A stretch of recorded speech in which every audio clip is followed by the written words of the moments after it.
Hello everyone, कैसे हैं आप लोग? Can you all hear me? Can you all see the video? या दैट्स ग्रेट। तो बच्चों, हम लोगों ने लास्ट क्लास में यहाँ तक पढ़ लिया था वैलेंस बॉन्ड थ्योरी में क्या क्या ड्रॉबैक्स थे। और वैलेंस बॉन्ड थ्योरी में ड्रॉबैक्स के बाद हमारे लिए एक नई प्रोग्रेसिव थ्योरी आई थी जिसको हम लोग बोलते हैं मॉलिक्यूलर ऑर्बिटल थ्योरी। तो आज हम लोग मॉलिक्यूलर ऑर्बिटल थ्योरी के बारे में पढ़ना शुरू कर देते हैं। अगर हम बात करें तो मॉलिक्यूलर ऑर्बिटल थ्योरी की बात करें, it is based on the interference of electronic wave.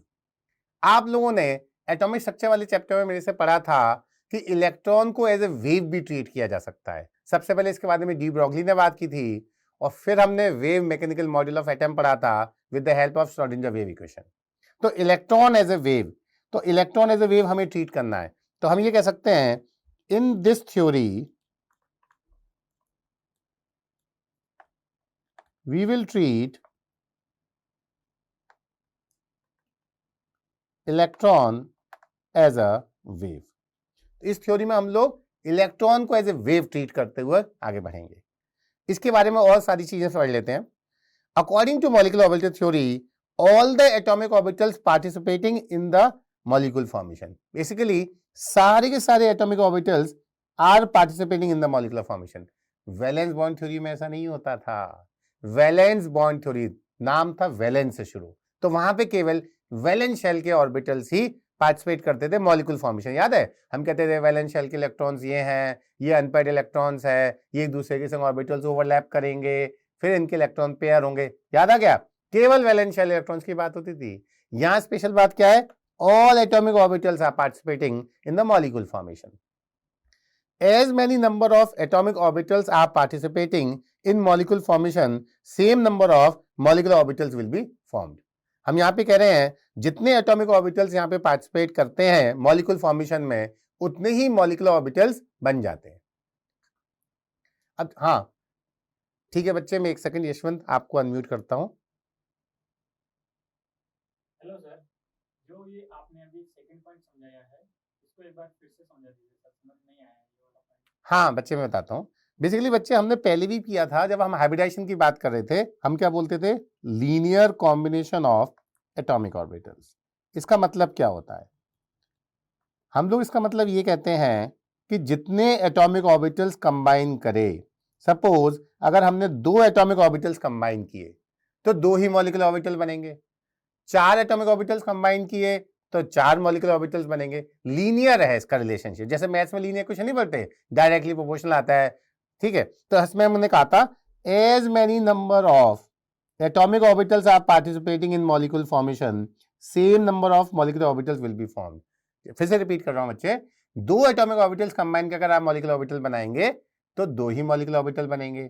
4 atomic orbitals combine करके बनाएंगे तो 4 बनेंगे मॉलिक्यूलर ऑर्बिटल्स।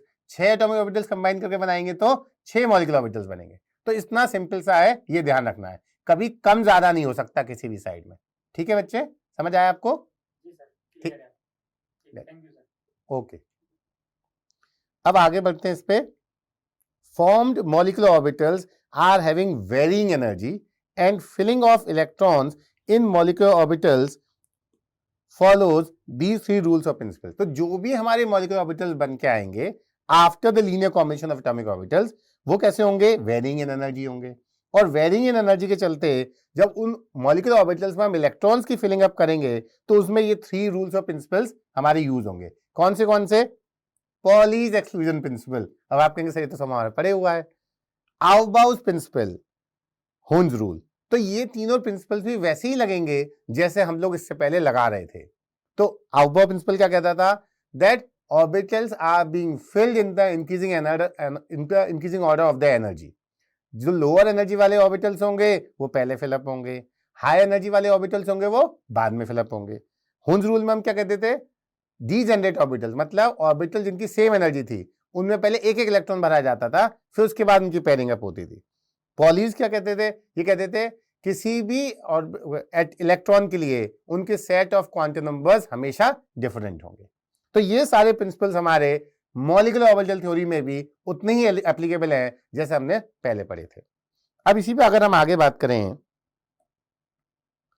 कंस्ट्रक्टिव इंटरफेरेंस, तो हम लोगों ने अभी बोला था कि in molecular orbital theory we carry out interference of electronic wave. Interference basically क्या है, फिजिक्स में एक टर्म है जिसमें हम लोग वेव्स की मिक्सिंग करते हैं, वेव्स को मिक्स करके नई वेव बन जाती है, इसको हम बोलते हैं इंटरफेरेंस। वेव्स को मिक्स करके नई वेव बन जाती है, उसको हम बोलते हैं इंटरफेरेंस। कंस्ट्रक्टिव इंटरफेरेंस, कहीं ना कहीं मिक्सिंग में कुछ ऐसा काम हो रहा है जो कंस्ट्रक्टिव हो रहा है, वेव को कहीं फायदा पहुंचा रहा है। चलिए इसको और समझते हैं डिटेल में। जैसे मान लीजिए मेरे पास ये एक वेव है, आप देख रहे हैं ये एक इलेक्ट्रॉनिक वेव है, ये प्लस माइनस बेटा क्या रिप्रेजेंट कर रहा है, इनके फेजेस को रिप्रेजेंट कर रहा है। तो हर वेव जो होती है उसका कुछ फेज होता है, तो ये प्लस वाले फेज में यहां पर है शुरू में, बाद में माइनस वाले फेज में आएगी। एक और हमने इलेक्ट्रॉन की वेव ली, वो भी पहले प्लस वाले फेज में थी, यहां माइनस वाले फेज। तो हम लोग ऐसी वेव्स को क्या बोलते हैं, इन फेज। इन फेज क्यों, क्योंकि स्टार्टिंग में दोनों प्लस में, बाद में दोनों माइनस में, यानी कि दोनों के फेजेस एक साथ वेरी कर रहे हैं। तो हम लोग यहां पे कह रहे हैं, यहां पे क्या हो रहा है हमारा, इन फेज इंटरफेरेंस। तो हम अगर कहते हैं इन फेज इंटरफेरेंस होता है, इन फेज इंटरफेरेंस होता है, तो क्या होगा, तो हम ये बोलेंगे ये कंस्ट्रक्टिव इंटरफेरेंस होगा। इन फेज इंटरफेरेंस होता है तो हम इसको क्या बोलेंगे, कंस्ट्रक्टिव इंटरफेरेंस। आपको मैंने बताया था इन फेज का मतलब जब इलेक्ट्रॉन्स की वेव्स का फेज एक साथ सेम हो और से एक साथ चेंज करे। तो जब ये कंस्ट्रक्टिव इंटरफेरेंस होगा तो देखिए क्या होने वाला है, हमारा फेजेस के अंदर हम देख रहे हैं एम्पलीट्यूड हमारा बढ़ गया, तो इसका एम्पलीट्यूड मिलके ये एम्पलीट्यूड हमें मिल गया, और इसका एम्पलीट्यूड मिलके हमें ये एम्पलीट्यूड मिल गया। क्यों, क्योंकि इसके इन फेज, इसमें दोनों में एडिशन हो गया because of being in the same phase, इसलिए हमने बोला इसको इन फेज इंटरफेरेंस, और इसी को हम लोग बोलते हैं कंस्ट्रक्टिव इंटरफेरेंस। अब आपके मन में ये विचार आएगा क्या इसके अलावा भी कुछ होता है, अरे देखेंगे ना अभी। तो अभी हम देखेंगे हमारे पास दो ऑर्बिटल्स हैं यहाँ पे, और दोनों को हमने प्लस से इसलिए दिखाया क्योंकि दोनों सेम फेज में है। जब ये दोनों सेम फेज वाले ऑर्बिटल्स यहां पे कंबाइन करेंगे एटॉमिक ऑर्बिटल्स और बनाएंगे एक बड़ा मॉलिक्यूलर ऑर्बिटल, तो देख सकते हैं कंस्ट्रक्टिव फेज के चलते इसमें हमारा ये मॉलिक्यूलर ऑर्बिटल बन गया। ठीक है, हम यहां पे ये ध्यान दें, ये जो एरिया है ये क्या है, इंटरन्यूक्लियाई के बीच का एरिया है। तो इंटरन्यूक्लियाई के बीच के एरिया में हमारा मॉलिक्यूलर ऑर्बिटल कितना सारा वॉल्यूम ऑक्युपाई किया हुआ है, मतलब the probability of finding the electrons in between the nuclei is quite high।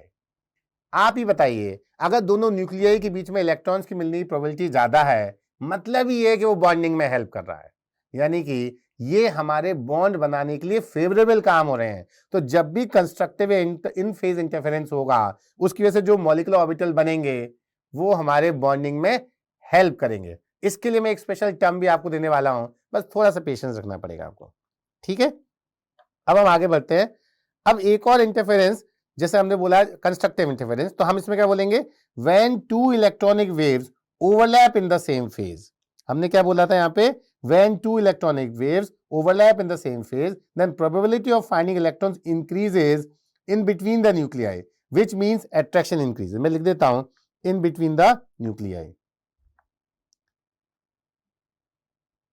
In between the nuclei. The probability of finding the electron increases in between the nuclei, which means attraction increases, energy released, thus stability increases. क्योंकि हमारा electrons in between the nuclei मिलने लगे, इससे हमारा attraction बढ़ा, attraction बढ़ा तो energy release हुई, यानी कि स्टेबिलिटी बढ़ गई। So the formed molecular orbital is known as bonding molecular orbital. तो जो नया ऑर्बिटल बना हमारा in phase interference, constructive interference है, जिससे हमारी electron density in between the nuclei मिलने की प्रोबेबिलिटी हाई हो गई, उससे एनर्जी रिलीज हुई, उससे स्टेबिलिटी बढ़ी, इसलिए हमने उसको बोला यहाँ बॉन्ड बन रहा है और नाम पड़ गया इसका बॉन्डिंग मॉलिक्यूलर ऑर्बिटल। साथ में एक बात समझ में आ जाती है, जब एनर्जी रिलीज हो रही है, क्यों, जब एनर्जी रिलीज हुई, देख रहे हैं आप यहाँ पे एनर्जी इज दस रिलीज्ड, एटॉमिक ऑर्बिटल्स के कंबाइन होने के बाद हमारा मॉलिक्यूलर ऑर्बिटल्स बन रहे हैं और वहां पे एनर्जी रिलीज होके बन रहा है, यानी कि this bonding molecular orbital has less energy than the atomic orbital which are being combined. अगर हम इसको देखना चाहें एनर्जी लेवल के हिसाब से तो आप ऐसा देख सकते हैं, ये एक एटॉमिक ऑर्बिटल है, ये एक एटॉमिक ऑर्बिटल है, ये दोनों कंबाइन हुए तो ये बनाएगा लोअर एनर्जी का बॉन्डिंग मॉलिक्यूलर ऑर्बिटल। अब आपके मन में विचार होगा सर एक ही ऑर्बिटल बना क्या? आपने तो कहा था दो एटॉमिक ऑर्बिटल से दो मॉलिक्यूलर ऑर्बिटल बनने चाहिए। तो मैं इस पे बोलूंगा अभी इसकी second side of the coin बचा हुआ है, उस पर अभी डिस्कस करते हैं, है ना। अब देखिए आप, हमने यहाँ पे देखा इन फेज इंटरफेरेंस कंस्ट्रक्ट इंटरफेरेंस के चलते हमारा मॉलिक्यूलर ऑर्बिटल बना जो कि बॉन्डिंग मॉलिक्यूलर ऑर्बिटल है। अब इसी को अगर हम पिक्टोग्राफिकली देखूं तो हमने क्या किया, दो अलग अलग एटम्स लिए, इनके वेव फंक्शन से हमारे पास इनका कंस्ट्रक्टिव इंटरफेरेंस हुआ और बन गया हमारा एक मॉलिक्यूलर ऑर्बिटल। इसी को मैंने बड़े अच्छे से आपको दिखाया है किस तरह से हमारे पास हाइड्रोजन में ऐसा कुछ हुआ। ठीक है, ठीक है। अच्छा, मैं एक बार और दिखा देता हूं, मैं समझ गया, आपका चैट पे ही लिखा आ रहा है, बच्चे कह रहे हैं कि ठीक है, मैं एक बार और दिखा रहा हूं इसको, डायग्राम को। इस एनिमेशन को फिर से देखेंगे हम लोग।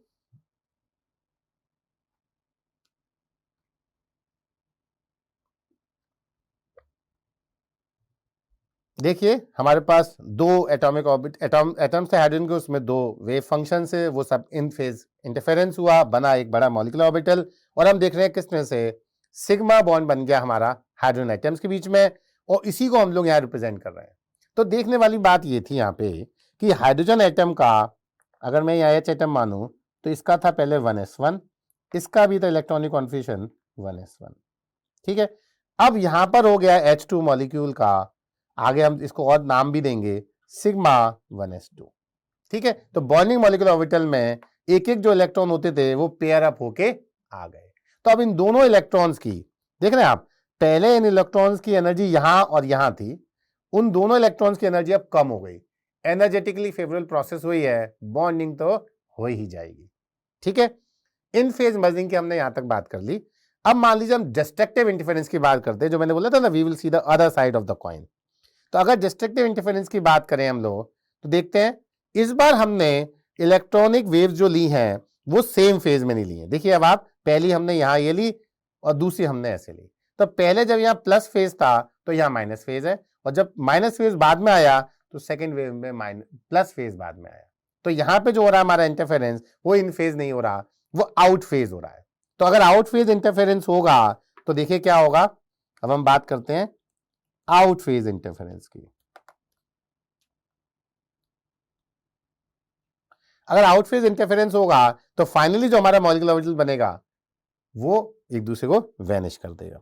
ठीक है, तो आउट फेज होने से फाइनली जो मॉलिक्यूलर ऑर्बिटल बना, तो इसका इसका मिलके इसने इसको कैंसिल आउट किया, यहां कुछ नहीं आया इसलिए यहां पे कुछ नहीं आया, इसने इसको कैंसिल आउट किया इसलिए यहां पे कुछ नहीं आया। ठीक है, आगे देखते हैं इसी में। तो हमने यहाँ पे एटॉमिक ऑर्बिटल्स को डिफरेंट डिफरेंट फेजेस में यहाँ पे दिखाया है। यहाँ पे इसको प्लस फेज से स्टार्ट करते हुए दिखाया है, यहाँ पे इसको माइनस फेज से स्टार्ट करते हुए दिखाया है। और जब इनका कॉम्बिनेशन हुआ इन एटॉमिक ऑर्बिटल्स का, तो जो मॉलिक्यूलर ऑर्बिटल बन के आया उसमें बीच में आपके ऑर्बिटल के लिए कुछ आया ही नहीं डायग्राम में, मतलब यहां पे बन गया आपका नोडल प्लेन। तो बेसिकली अगर मैं चाहूं तो यहां पे आपको दिखा सकता हूं, यहां बन जाएगा आपका नोडल प्लेन। अब इस नोडल प्लेन की बात करें तो देखिए क्या कहना चाहते हैं हम लोग। हम ये कहना चाहते हैं कि इसके दोनों न्यूक्लियाई के बीच में इलेक्ट्रॉन्स आ ही नहीं रहे हैं, इसके दोनों न्यूक्लियाई के बीच में इलेक्ट्रॉन्स आ ही नहीं रहे हैं। The probability of finding the electrons in between the nuclei is 0 over here. Now, can I say this is favoring bond? No way. Is this unfavoring the bond? Yes. ये neutral भी नहीं रहा, खुद को neutral नहीं रख रहा। चलो ये भी हो जाता, चलो हमारा बॉन्ड बिगाड़ने का काम नहीं कर, ये बॉन्ड बिगाड़ने का ही तो काम हुआ। इलेक्ट्रॉन्स को इन बिटवीन द न्यूक्लियाई भी नहीं रख पा रहे जब हम इस मॉलिक्यूलर ऑर्बिटल में इलेक्ट्रॉन्स को रखेंगे। तो एक तरफ से बॉन्डिंग मॉलिक्यूलर ऑर्बिटल ने हमें फेवर किया बॉन्ड बनाने के लिए, उसकी दूसरी तरफ ये वाला जो हमारे आउट फेज इंटरफेरेंस से जो मॉलिक्यूलर ऑर्बिटल बना, जिसको अब हम बोलेंगे एंटी बॉन्डिंग मॉलिक्यूलर ऑर्बिटल, ये हमारे बॉन्डिंग को डिसफेवर करेगा। तो देख लेते हैं डिस्ट्रक्टिव इंटरफेरेंस में हम लोग क्या बोलने वाले हैं। When two electronic waves overlap in opposite phase, then probability of finding electron decreases, which means attraction decreases, energy is absorbed, thus stability decreases. So the formed molecular orbital is known as anti-bonding molecular orbital, which has more energy than that of atomic orbitals. तो हम ये कह सकते हैं the formed molecular orbital is known as anti-bonding molecular orbital, which has more energy than that of atomic orbitals. तो ये destructive interference की कहानी हो रही है, इसी को हम देखना चाहते हैं। अब ये कंप्लीट पिक्चर आ गई। कंप्लीट पिक्चर क्या आ गई? दो एटॉमिक ऑर्बिटल्स लिए, इनकी मिक्सिंग से एक बनेगा bonding molecular orbital constructive interference इन फेज इंटरफेरेंस से, और दूसरा बनेगा anti bonding molecular orbital out phase interference से। ऑब्वियसली जब इलेक्ट्रॉन्स यहां आएंगे तो हमारी बॉन्डिंग को फेवर करेंगे, और इलेक्ट्रॉन्स यहां आएंगे तो बॉन्डिंग को डिसफेवर करेंगे। तो हम ये चाहते हैं ज्यादा इलेक्ट्रॉन्स यहां आए तो बढ़िया बॉन्डिंग हो और मॉलिक्यूल ज्यादा स्टेबल हो। ठीक है, ये हमारा उद्देश्य रहेगा। तो अब हम इसको इस बार फिर से वही एनिमेशन से समझते हैं। तो देखिए, दो हमारे पास एटम्स आए, ये आउट फेज हैं इनके इलेक्ट्रॉनिक वेव, और जैसे ही इन्होंने इंटरफेरेंस किया कुछ भी हमें नहीं मिला, और फाइनली इसको हम जब हाइड्रोजन मॉलिक्यूल के फॉर्म में कोशिश करेंगे तो हम देख रहे हैं सिग्मा स्टार। अब हम जो एंटी बॉन्डिंग मॉलिक्यूलर ऑर्बिटल बोलने वाले हैं, इसको हम कैसे रिप्रेजेंट करेंगे? स्टार से। और अगर आप चाहें तो मैं यहां दिखा सकता हूं, जो इलेक्ट्रॉन पहले यहां इस एनर्जी पे हुआ करते थे, उन इलेक्ट्रॉन को अब हायर एनर्जी में रहने को मिलेगा। Obviously this is not going to favour bonding. तो ये आप लोगों ने समझ लिया। इसी चीज को अगर हम नोटेशंस की बात करें तो इस पर समझते जाएंगे। अब as atomic orbitals are known by letters S, P, D and F, क्योंकि जैसे जैसे उनकी शेप थी हमने उनको पढ़ा था एटॉमिक ऑर्बिटल्स में एस ऑर्बिटल, पी ऑर्बिटल और D orbital, F orbital. In fact ये सारे P X, P Y, P Z, ये सब हमने पढ़े थे। Similarly for molecular orbital what we have, for bonding molecular orbitals we denote by sigma and pi. तो यहां पे एसपीडीएफ नहीं केवल चलेगा, यहां पे सिग्मा और पाई बोल के भी बताया जाएगा। और इसके अलावा हम क्या कहते हैं? For anti bonding molecular orbital we use sigma star and pi star. तो ये स्टार एक्स्ट्रा आ जाता है, तो एक तो सिग्मा और पाई केवल आता है बॉन्डिंग मॉलिक्यूलर ऑर्बिटल में, और सिग्मा स्टार और पाई स्टार आएगा एंटी बॉन्डिंग मॉलिक्यूलर ऑर्बिटल में। ठीक है, and these are used for different shapes of electron cloud, यानी कि हम लोग इसकी शेप भी पढ़ेंगे एमओटी में। ठीक है, अब हम linear combination of atomic orbitals की बात करते हैं। Linear combination of atomic orbitals, इसमें क्या होता है? Sigma molecular orbital is formed by following veg. अब सिग्मा मॉलिक्यूलर ऑर्बिटल कैसे बनेगा, किस तरीके के linear combination of atomic orbital से बनेगा, इसको हम देखेंगे। कॉम्बिनेशन ऑफ एस ऑर्बिटल से शुरू करते हैं। मान लीजिए हमारे पास इन फेज वाले दो एस ऑर्बिटल हैं, किसी एक एटम का ये एस ऑर्बिटल है, किसी दूसरे एटम का एस ऑर्बिटल है, और दोनों को हमने प्लस से दिखाया, मतलब दोनों की इन फेज हैं, दोनों के फेज साथ साथ चल रहे हैं। तो कंस्ट्रक्टिव इंटरफेरेंस हो जाएगा क्योंकि इन फेज इंटरफेरेंस कर रहे हैं। तो हमारा जो मॉलिक्यूलर ऑर्बिटल बनेगा वो बनेगा हमारा सिग्मा जी एस। और आप देख सकते हैं बीच में कोई नोडल प्लेन नहीं आया, ये कहीं ना कहीं क्या बन रहा है? मॉलिक्यूलर ऑर्बिटल बना रहा है, यानी कि हमारा बॉन्डिंग मॉलिक्यूलर ऑर्बिटल बना रहा है, in fact to be more precise. ठीक है, हाँ बच्चे, रौनक मैं आपको अनम्यूट करता हूँ। यहाँ पर जो सिग्मा जी है उसका मतलब एक बार समझा दीजिए। हाँ बच्चे, मैं उसी पे आ रहा था, एक सेकेंड। सिग्मा जी, अब जी का मतलब क्या होता है? जेरेड। हालांकि इसको हम आगे भी डिटेल में लेने वाले हैं। जी स्टैंड्स फॉर जेरेड। जेरेड का मतलब उसको बोला जाता है जब मॉलिक्यूलर ऑर्बिटल में सेंटर ऑफ सिमेट्री होती है। जैसे मैं आपको बताऊं, अगर इस मॉलिक्यूलर ऑर्बिटल की बात कर रहा हूं तो इसके सेंटर पे एक सिमेट्री टाइप की पोजीशन हो गई, सेंटर ऑफ सिमेट्री होगी जेरेड में। समझ आ रही है बात? सेंटर ऑफ सिमेट्री पढ़ा है वैसे आपने? हाँ, मैं समझ रहा था आपने सेंटर ऑफ सिमेट्री नहीं पढ़ा होगा, तो इसको बता देता हूँ।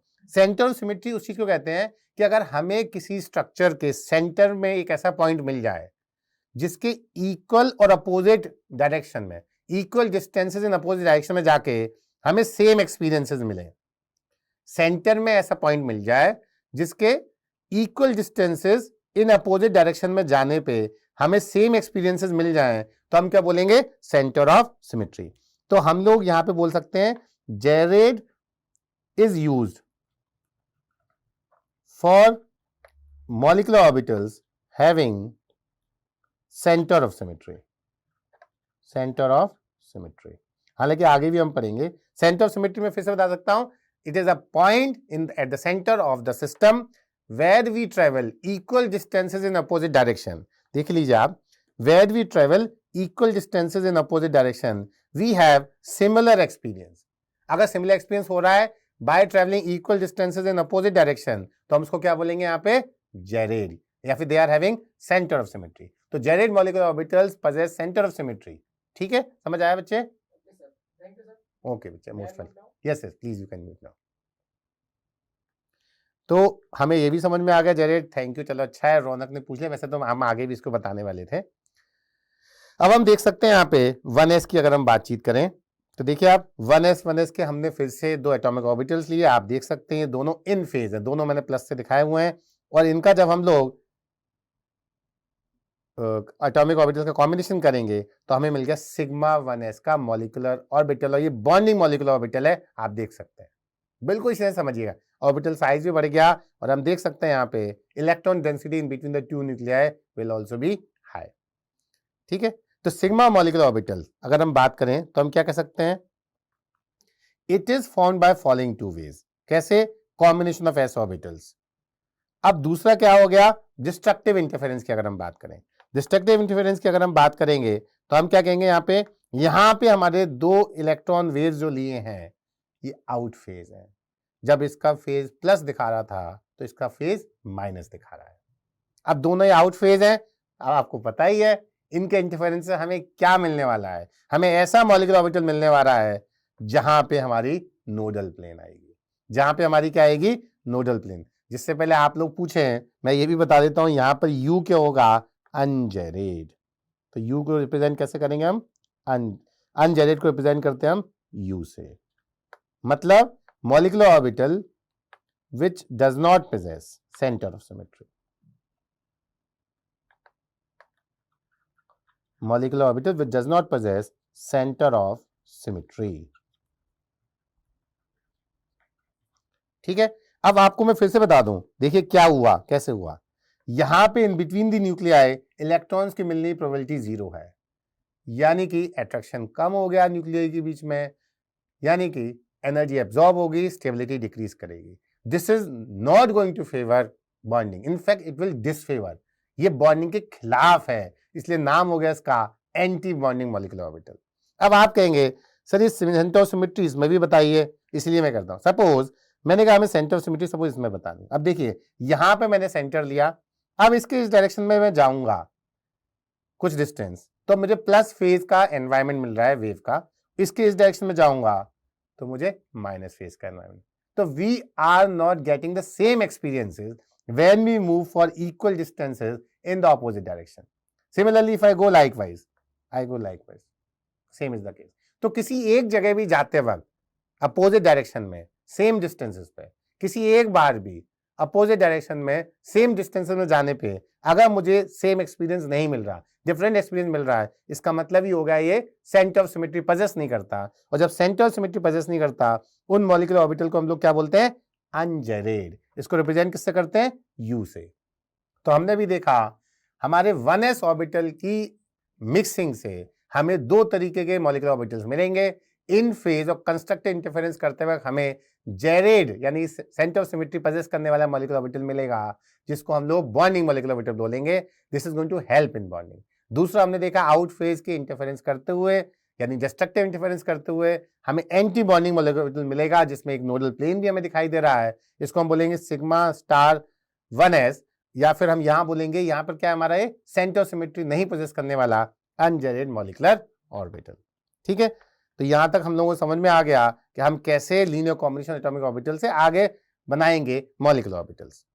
अब देखिए इसका हमारे पास एक डायग्राम भी है, हमने 1s के ये ले लिए दो एटॉमिक ऑर्बिटल्स। ध्यान देने वाली बात यह है बच्चों, यहां पे प्लस वाला है फेज और यहां पे माइनस वाला है, तो इस वाले में प्लस वाला फेज है, इस वाले में माइनस वाला फेज है। यदि आउट फेज इंटरफेरेंस कराएंगे तो आउट फेज इंटरफेरेंस कराएंगे तो देखिए ये बन गया आपका सिग्मा स्टार 1s, यानी कि एंटी बॉन्डिंग मॉलिक्यूलर ऑर्बिटल बना है। स्टार का मतलब एंटी बॉन्डिंग बना है, सिग्मा के टाइप का मॉलिक्यूलर ऑर्बिटल बना है, और ये 1s से बना है। ये सारी चीज समझ में आ जाती है। और फिर से मैं कहूं अगर इसको सेंटर माना जाए तो आप खुद देखिए इस डायरेक्शन में जाने में ब्लू कलर दिख रहा है प्लस फेज का, इस डायरेक्शन में जाने में रेड कलर दिख रहा है माइनस फेज का, यानी कि equal distances in opposite direction जाने पे हमें सेम एक्सपीरियंस नहीं हो रहा है। ये अनसिमेट्रिकल हो गया, यानी कि सेंटर सिमेट्री नहीं है, अनजेरेड मॉलिक्यूलर ऑर्बिटल हो गया। बीच में नोडल प्लेन है, यहाँ पे इलेक्ट्रॉन के मिलने की प्रोबेबिलिटी 0 हो गई, यानी कि अट्रैक्शन को कम करेगा,